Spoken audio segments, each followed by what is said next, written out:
Ya está, venga. Un chorro de agua entra por aquí. Eso, amigo.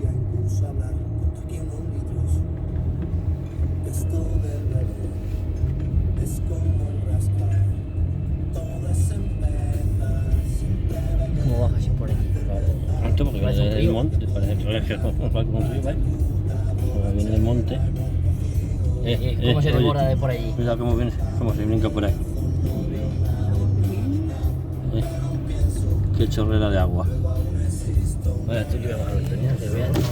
No te metas ahí, no te metas ahí. A ver, vete ahí con el agua que viene.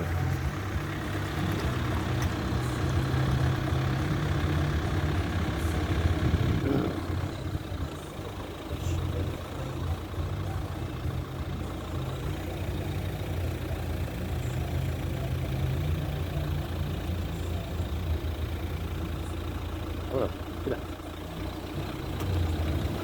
Una cañada, y viene todo el agua por la cañada. Por allí, claro, por la cañada, el agua del monte.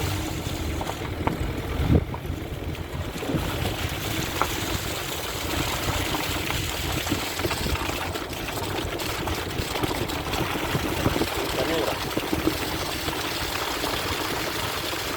Como por eso el agua por ahí por la cañada.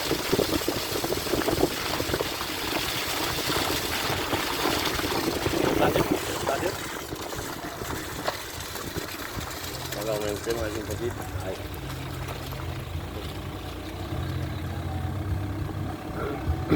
Mira.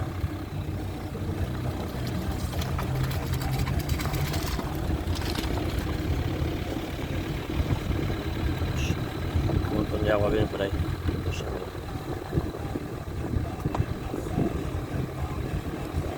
Mira ahí la rima de todo el monte, ¿vais?